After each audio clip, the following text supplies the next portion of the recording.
So this is my easel. My dad made it for me about 25-ish years ago. He made it based on the one that he made for himself, which was based on one that he had in Holland years ago in his studio.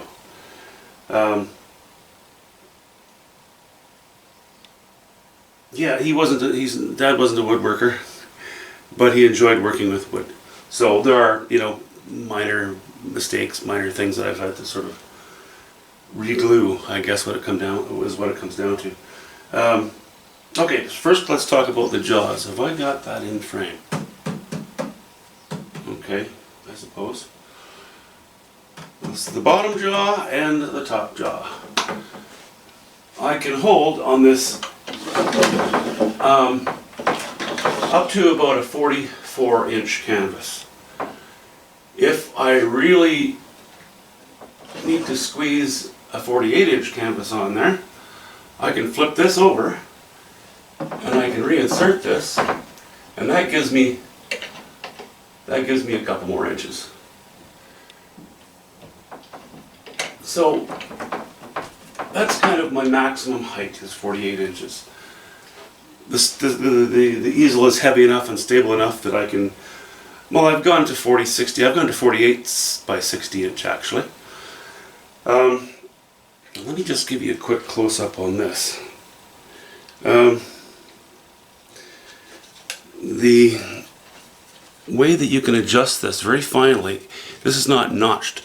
It slides up and down against here, and if I tighten this, it pushes this metal tab in and just provides friction against, where are we?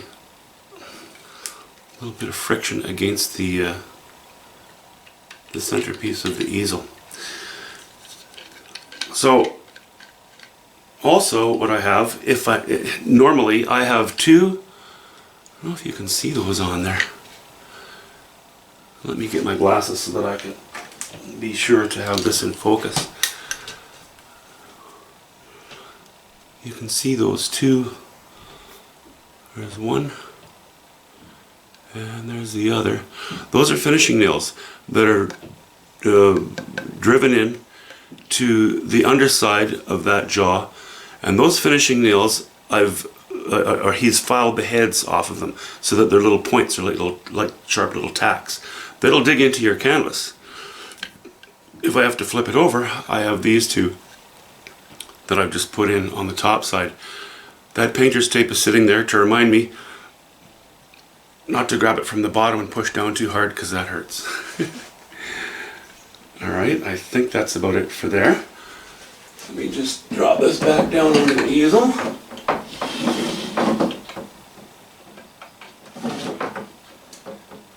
And I'll raise this up about as high as I can put it in this room. It hits the ceiling. Under here, my adjustment is it's just a deadbolt, a keyless deadbolt. And what he did was he took a strip of, well, what would this have been? That measures 1 3/4 in here. This is made of oak, and he's notched every top to top, every 2 inches. There's a notch, and this deadbolt just slips into each notch, depending on how high or how low you want your canvas. So I'll bring that down again.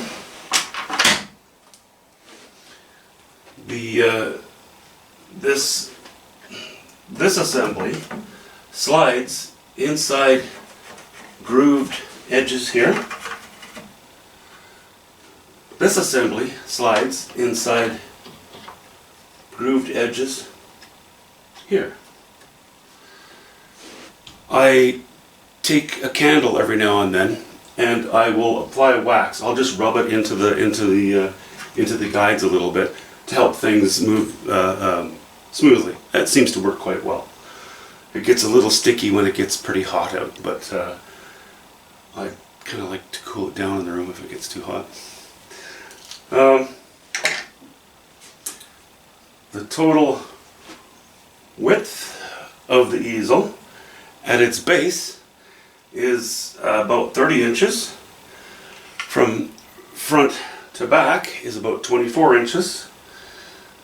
The easel sits on casters so that I can move it this way or that way depending on how I need to look at it, depending on how the light is falling on it.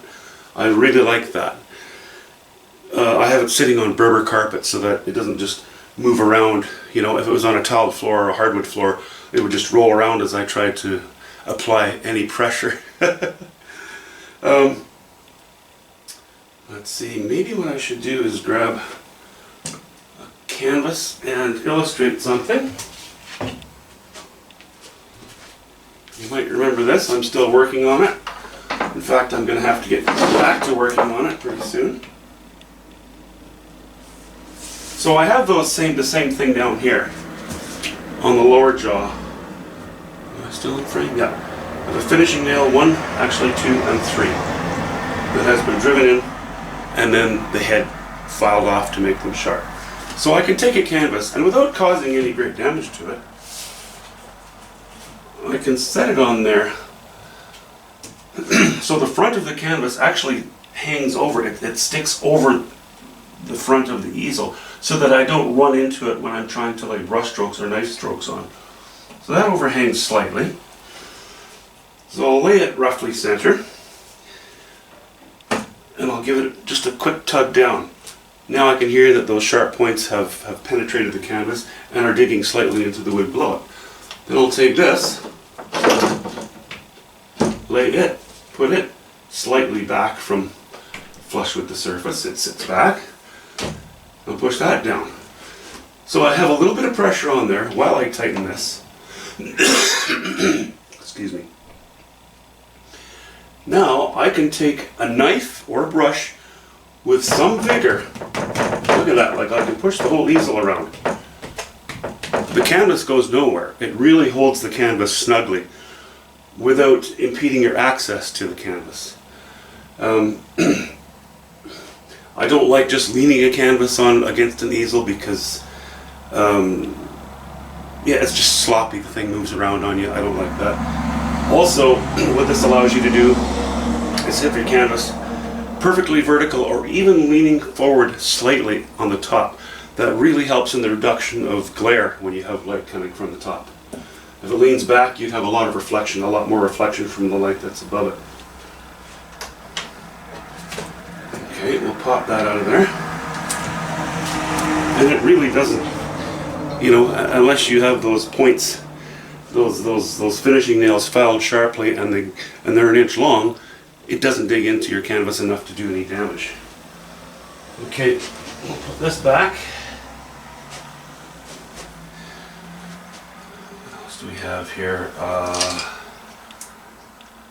Yeah, as it sits now, my easel goes from about 7 feet high up to 8.5 feet high if I'm, you know, raising it to the max. So I'm just going to change the camera angle here.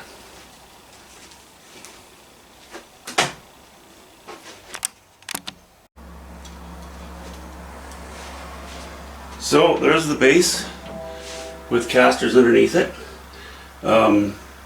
This is a solid brace. Oh, sorry, I'm out of view again. Here's my pallet. My pallet I made separately and I attached it to the easel.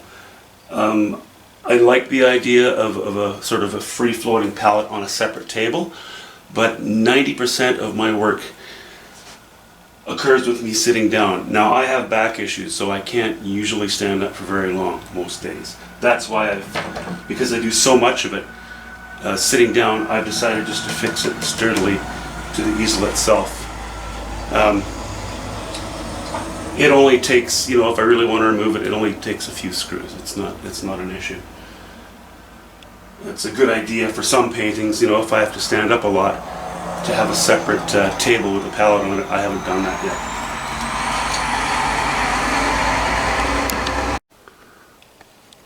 So you can see the groove that the centerpiece rides in. Groove on both sides, just like that. And then you can see the groove that the second assembly rides in. Just slides up and down. It's quite neat. It can be a little rattly when you're painting aggressively, but not too bad. The tolerances are pretty snug on here.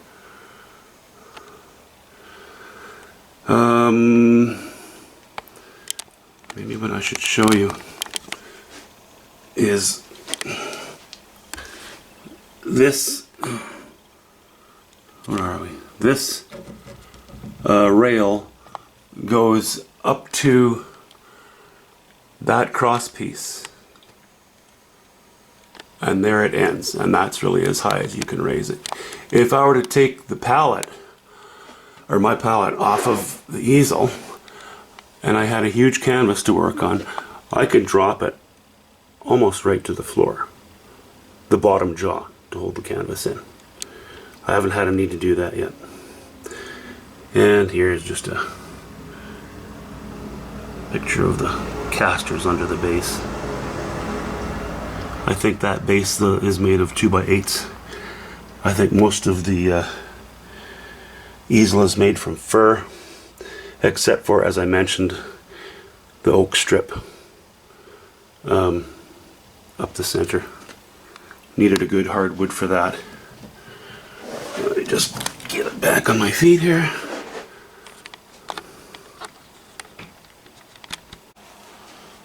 Okay, I think that's about it. I don't think it's very different than most of the easels that are out there. Except for I have not seen any professional easels that have these little nails filed down to grip your canvas solidly. Really like that feature. That's just it was a simple idea, and frankly it's one of the handiest parts, because I hate a canvas flopping around when you're trying to paint. I think that's about it, you know. This vertical, which I think is fir, this vertical piece is was a 2x6 grooved on both sides. These are 2x4 fir as well, grooved just on the inside, because this is what slides in here, and this is what slides in here. The pallet is actually made of, I can't remember the name of it. It's, what would that be? That's about 1/2 inch plywood, but it's like a marine plywood, and it's papered on one side. Before once I built it and fastened it to the easel, I oiled the heck out of it with linseed oil, like several coats, so that it would really soak it up before I started to put paint on it. I like it. Some people like to use glass or what have you, acrylic maybe, but I prefer just the wood one like that. I hope that helps. I think that is about it. I'll give you one measurement here.